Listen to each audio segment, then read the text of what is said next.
Hi guys, आजच्या mini ब्लॉगमध्ये आपले स्वागत आहे। आज आपण बनवणार आहोत आलूचे पापड।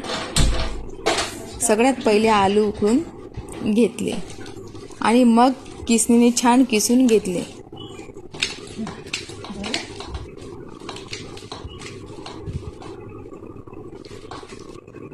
त्यामध्ये साबुदाणा बारीक करून टाकला आणि मग नायलॉन पोहे, हिरवी मिरची, जिरं ते बारीक करून घेतले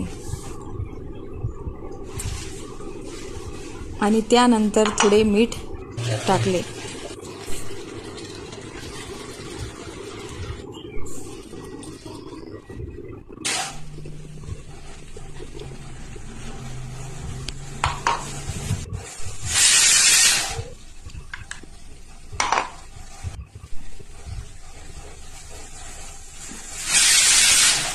मग मिक्स करून घेतले।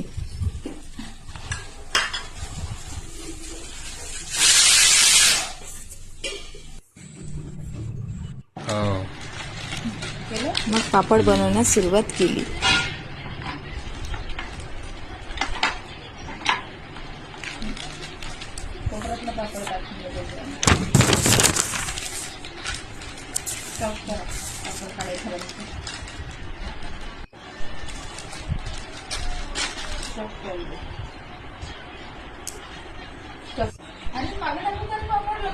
अशा प्रकारे पापड बनवून घ्यायचे। बघा, झाले आमचे पापड तयार आणि वाळून पण छान तयार झाले।